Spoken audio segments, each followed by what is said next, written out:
Buenos días, mi nombre es Gonzalo Lobo, soy cardiólogo, trabajo en la unidad coronaria del Hospital Ángel Padilla y en el Sanatorio Regional. Hoy tengo la posibilidad de hablarles de miocardiopatía. Cuando hablamos de miocardiopatías, nos referimos a un conjunto de enfermedades caracterizadas en sí por la afección del miocardio y no como resultado de otras patologías. Generalmente, tanto sus características clínicas como hemodinámicas son suficientes para su diagnóstico. Tanto la Organización Mundial de la Salud como la Sociedad y Federación Internacional de Cardiología la clasifican basándose en sus características fisiopatológicas. Otras enfermedades que afectan al miocardio y se asocian a características cardíacas específicas o que forman parte de enfermedades sistémicas se denominan miocardiopatías específicas. A grandes rasgos podemos clasificarlas en miocardiopatías dilatadas en un 60% de los casos, caracterizadas por una dilatación ventricular con disfunción contráctil misma y síntomas de falla ventricular. Miocardiopatías hipertróficas, caracterizadas justamente por hipertrofia del ventrículo izquierdo con afección asimétrica del tabique interventricular y una función contráctil conservada o aumentada. La miocardiopatía restrictiva, caracterizada por la alteración del llenado diastólico y en algunos casos la presencia de cicatrices endocárdicas ventriculares.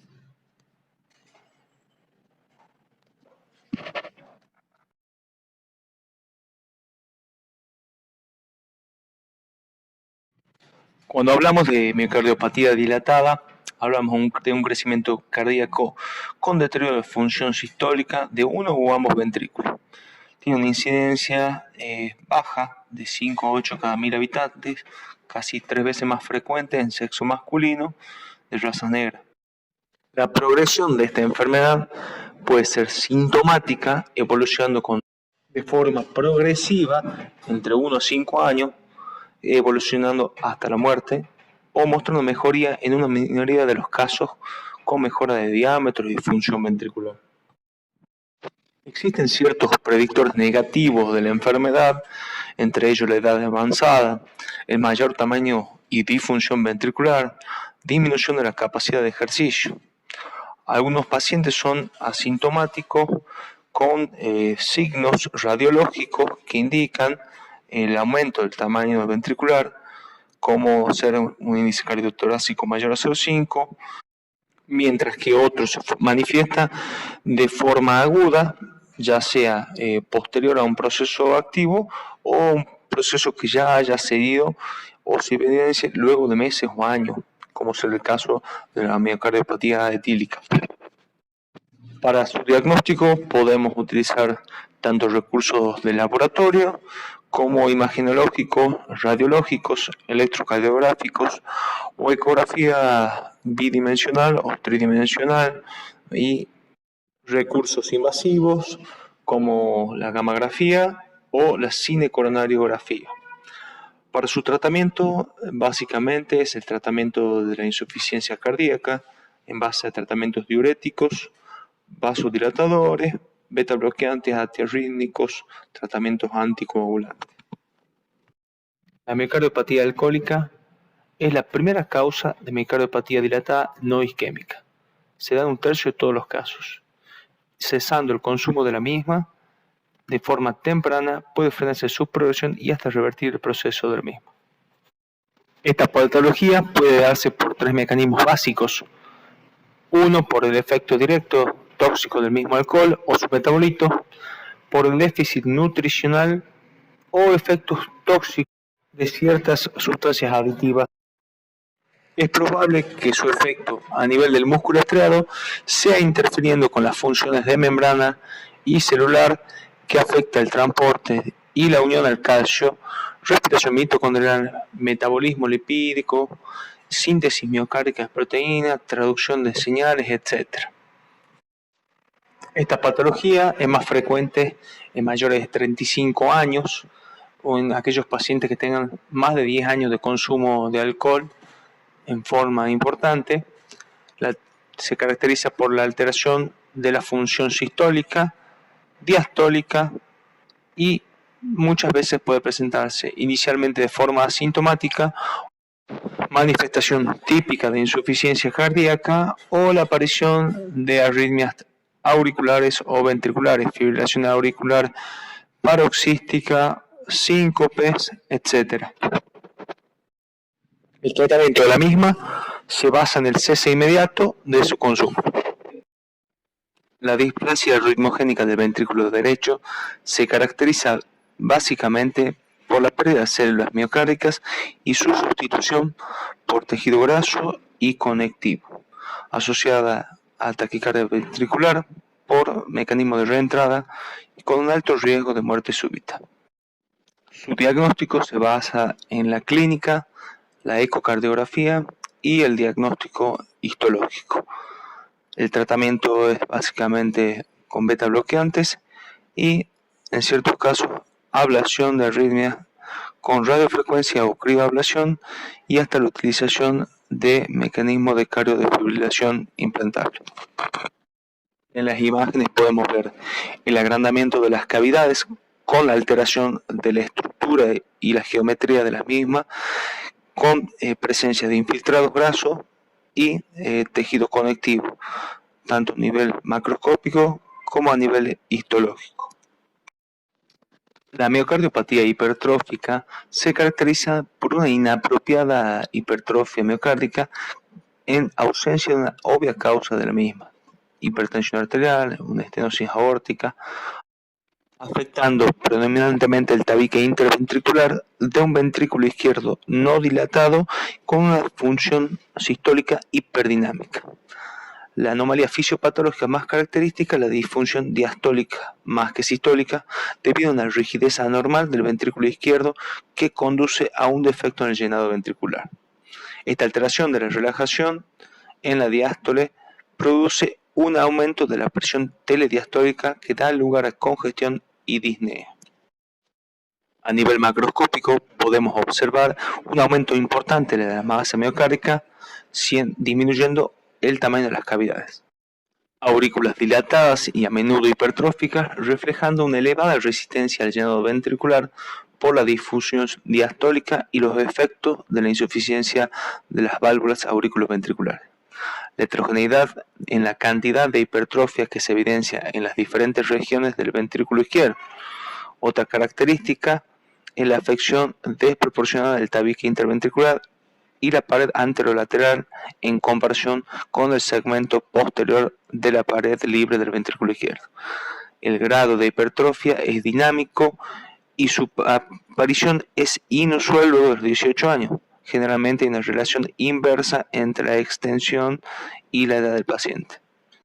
Otra anomalía característica es la elongación de las valvas de la válvula mitral e inserción anómala del músculo papilar directamente en la valva anterior de la válvula mitral. A nivel histológico podemos evidenciar hipertrofia miocárdica y desorganización de los haces musculares en patrón espiral característico, acompañado de fibrosis y cicatrices, con disminución de la luz de las coronarias intramurales. En cuanto a su fisiopatología, se caracteriza por alteración del gradiente dinámico de presión en el tracto de salida del ventrículo izquierdo, tanto por su estrechez como por el movimiento sistólico anterior de las valvas mitrales, a menudo elongadas, contracepto hipertrófico. La válvula mitral se desplaza anteriormente por efecto Venturi, resultado de las velocidades de eyección y geometría del tracto de salida del ventrículo izquierdo. En este cuadro podemos evidenciar cómo la evolución de la patología, con sus alteraciones funcionales y circulatorias, puede llevar a la isquemia miocárdica, muerte celular, sustitución por fibrosis, alterando la geometría del ventrículo, produciendo adelgazamiento de sus paredes y llevando a la disfunción sistólica y posterior insuficiencia cardíaca.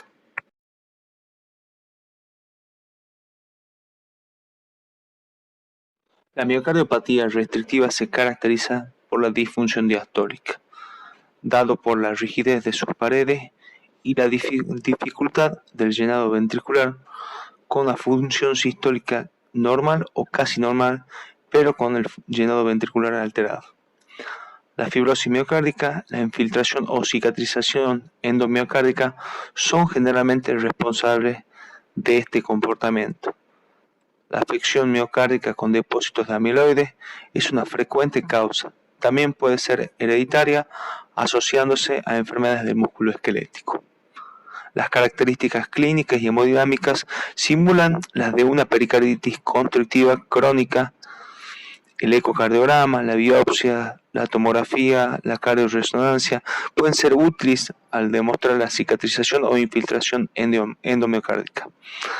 El rasgo hemodinámico característico es una disminución profunda y precoz de la presión ventricular al comienzo de la diástole, con un rápido incremento en el inicio de la sístole. Poseen presiones de llenado del ventrículo izquierdo de 5 milímetros superiores a ventrículo derecho en ejercicio y valsalva. Se caracteriza clínicamente por una disminución de la clase funcional con tolerancia al ejercicio.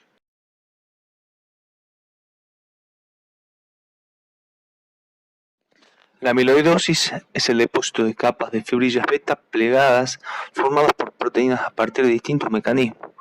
La condición definida como amiloidosis primaria está causada por la producción de una proteína amiloide compuesta por porciones de inmunoglobulina de cadena ligera, a menudo como consecuencia de mieloma múltiple. La amiloidosis cardíaca es un hallazgo frecuente y se manifiesta clínicamente en un tercio de los pacientes. Los depósitos amiloides son normalmente pequeños y perivasculares. El curso de esta enfermedad está dominado por disfunción neurológica o renal, aunque la muerte generalmente es por fallas cardíacas o arritmia. La afección varía desde pequeños depósitos auriculares que no provocan deterioro funcional a afección cardíaca extensa con falla cardíaca. Macroscópicamente, generalmente podemos encontrar un crecimiento auricular sin dilatación ventricular significativo. Las paredes ventriculares son firmes, rígidas y engrosadas. La amiloide se encuentra presente entre las fibras miocárdicas, a menudo con depósito importante a nivel de los músculos papilares. Esta patología puede manifestarse como insuficiencia cardíaca derecha, falla congestiva e hipotensión ortostática debido a infiltración de tejido amiloide en el sistema nervioso autónomo de los vasos sanguíneos. La hipovolemia, resultado del síndrome nefrótico secundario de la amiloidosis renal, puede agravar la hipotensión postural. Su diagnóstico es biópsico mediante el aspirado de la grasa abdominal, siendo el más sencillo y útil, y la biopsia endomiocárdica. Su tratamiento es sintomático.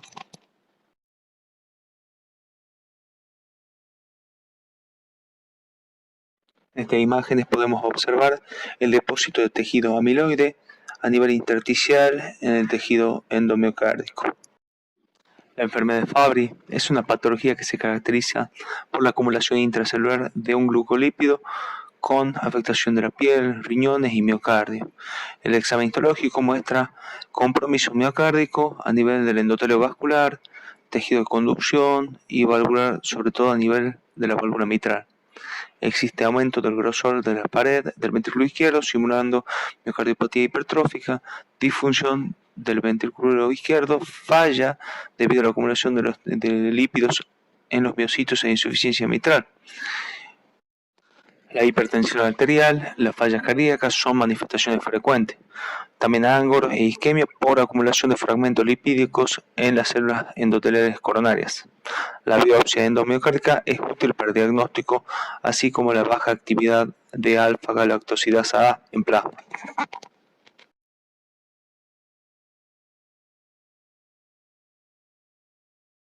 La sarcoidosis es una enfermedad granulomatosa de causa desconocida caracterizada por afección multisistémica con su compromiso pulmonar como manifestación más importante. Menos del 5% presenta manifestaciones cardíacas, dando lugar a trastorno de conducción, fallo cardíaco congestivo, arritmias ventriculares, síncope y muerte súbita. El hallazgo patológico más característico es la presencia de granulomas no calcificantes que infiltran el miocardio produciendo cicatrices fibróticas. La pared libre del ventrículo izquierdo y el tabique interventricular son las localizaciones más frecuentes. Hola, hola, soy el doctor Lobo. Podemos hablar de miocarditis.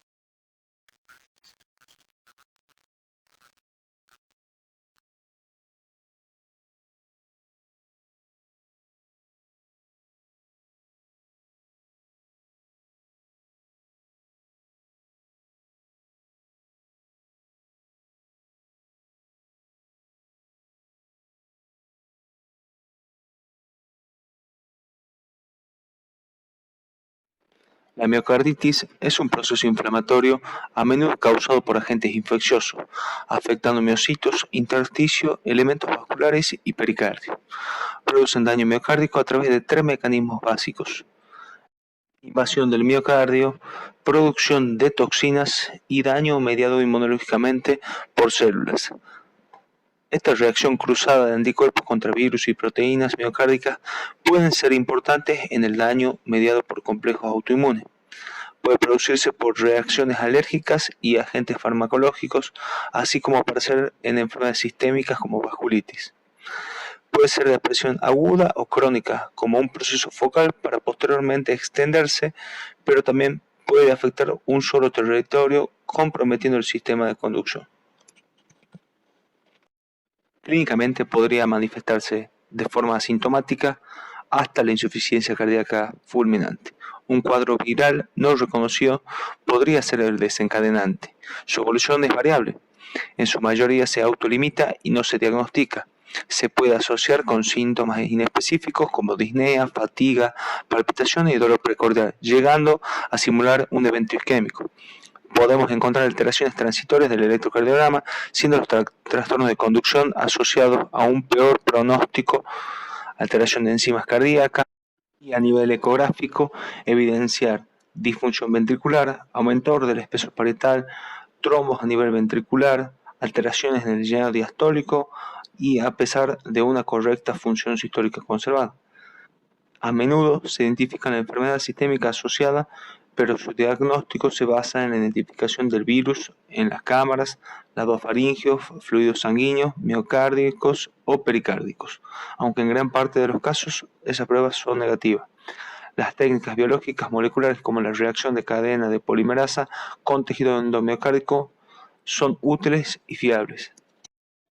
Hay gran variedad de cambios a nivel histológico. En general, en casos agudos, los corazones son blandos con focos hemorrágicos. En casos crónicos, esos corazones son grandes e hipertrofiados. Encontramos infiltrado inflamatorio con evidencia de lesión miocítica. En las patologías bacterianas predominan las células polimorfonucleares a nivel vírico, linfocítico y por hipersensibilidad la presencia de eosinófilos. El tratamiento generalmente es de sostén dirigido a las manifestaciones sistémicas más importantes, en conjunto con el reposo. Está contraindicado el uso de AINES durante la fase aguda de procesos virales porque se cree que incrementan el daño miocárdico. La miocarditis vírica se desarrolla tras algunas semanas del inicio de enfermedad sistémica, surgiendo afección por un mecanismo inmunológico con mayor trascendencia en niños y embarazos. El Coxsackie-B es la causa más frecuente de miocarditis viral. La necropsia evidencia derrame pericárdico, pericarditis con agrandamiento cardíaco e infiltrado inflamatorio con necrosis miocárdica, que puede ser focal simulando eventos isquémicos. En la clínica predominan síntomas generales, mialgias, artralgias y síntomas respiratorios altos y bajos, pudiendo producir dolor pleurítico, precordialgia, palpitaciones, fiebre, llegando a la insuficiencia cardíaca, cardiomegalia y edema pulmonar. Podemos ver alteraciones electrocardiográficas y principalmente ecocardiográficas, donde podemos llegar a encontrar trastornos de la motilidad, disfunción y aumento de las cavidades con recuperación a su normalidad, ya sea en semanas o meses. El tratamiento es sintomático.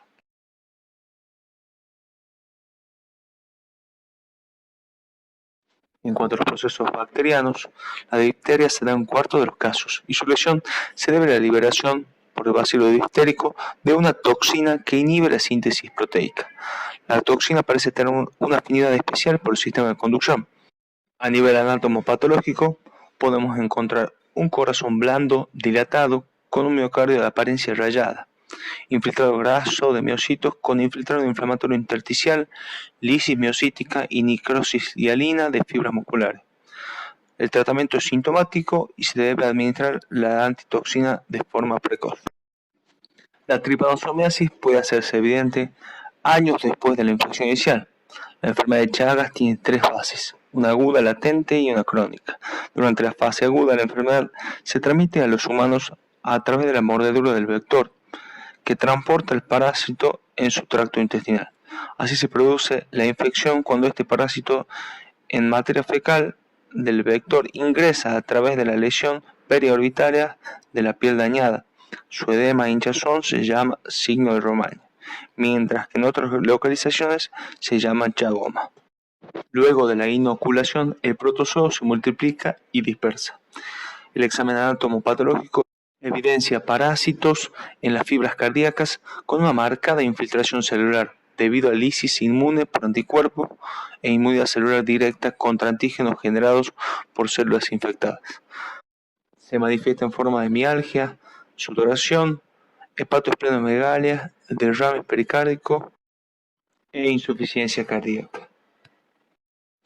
La forma latente y crónica se evidencia con miocardiopatía incipiente y progresiva, tras un promedio de 20 años luego de la infección inicial.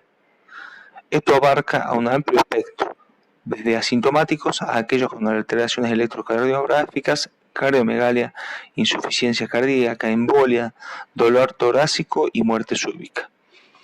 Hay escasa relación entre la parasitemia y la severidad de la enfermedad. Se ha propuesto un mecanismo autoinmune que podría explicar esto. Su diagnóstico por la prueba de fijación del complemento tiene alta sensibilidad y especificidad. Así también la inmunofluorescencia indirecta y las pruebas por hemolutinación. El tratamiento, una vez que se produce la descompensación, hay rápida progresión de la muerte por arritmias, insuficiencia cardíaca, embolia, etc. Los esfuerzos mayores están dados a evitar la transmisión del parásito y el control del vector. Otra forma de afección miocárdica es aquella de origen tóxico, químico, inmunológica y física. El consumo de cocaína se asocia a isquemia, a arteriosclerosis acelerada, arritmias, muerte súbita, ruptura aórtica, trombosis y eventos cerebrovasculares. Los efectos en el miocardio incluyen defectos transitorios de la función ventricular, áreas de cicatriz necróticas y fibrosis. Sus efectos farmacológicos son bloqueo de la recaptación de catecolaminas de las neuronas presinápticas y bloqueos de los canales de sodio, pudiendo llevar a una sobrecarga de calcio o vasoconstricción local con daño isquémico. El aumento de la necesidad de oxígeno resultante de taquicardia e hipertensión arterial, en conjunto con vasoconstricción coronaria, llevan a isquemia miocárdica y aumento del riesgo de isquemia subsiguiente al consumo. El tratamiento consiste en nitratos alfa bloqueantes, calcio antagonistas y tratamiento tromboembólico. Los beta bloqueantes reducen el flujo sanguíneo coronario y aumentan la resistencia vascular coronaria. La situación epidemiológica actual nos obliga a tocar el tema SARS-CoV-2 y la patología cardiovascular. El 7% de los pacientes infectados muestra injuria miocárdica y de estos el 22% requieren internación por complicaciones cardiovasculares. 12% de pacientes infectados sin antecedentes cardiopatías previas tienen elevación de marcadores cardíacos o presentan paro cardíaco durante la hospitalización. Se ha identificado al nivel de troponina como un importante marcador pronóstico. La presentación clínica de esta patología puede darse de distintas formas, ya sea como dolor precordial, insuficiencia cardíaca, shock cardiogénico, palpitaciones. Vamos a hacer un punto en la enfermedad tromboembólica venosa. Aunque hasta el momento no existan casos publicados, hay informes que evidencian una relación directa entre el aumento de los niveles de dímeros D y una mayor mortalidad. Aquellos pacientes críticos con inmovilización prolongada tienen alto riesgo de trombosis, exacerbado por el proceso inflamatorio sistémico. Por lo tanto, siempre es importante tener en cuenta la tromboprofilaxis, estando atento a su vez en la interacción con otras terapéuticas utilizadas.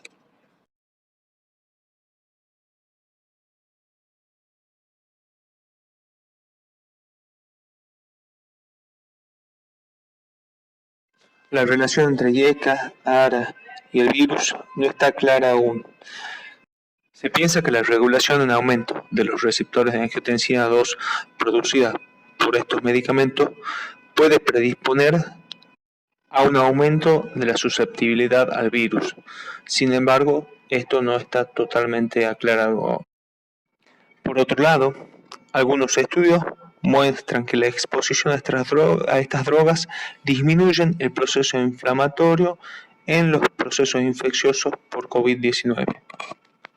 Lo que sí podemos tener en claro es que la retirada de esta medicación puede traer como añadido las alteraciones hemodinámicas, deteriorando más el estado general del paciente y acentuando estas comorbilidades.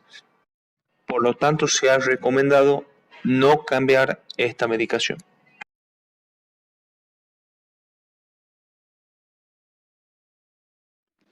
En este cuadro podemos evidenciar los distintos mecanismos a través de los cuales el SARS-CoV-2 puede producir injuria cardíaca, siempre con mayor incidencia en aquellos pacientes con factores de riesgos o comorbilidades asociadas.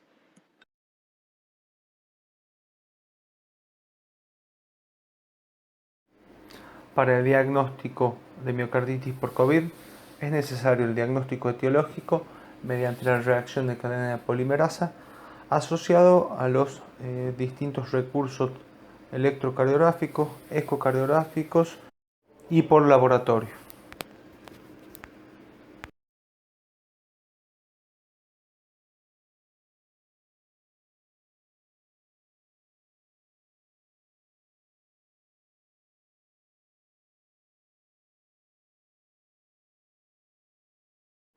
Para terminar, podemos ver cómo los distintos recursos terapéuticos posibles para esta patología viral pueden llegar a interactuar con distintas sustancias cardioactivas y producir efectos secundarios.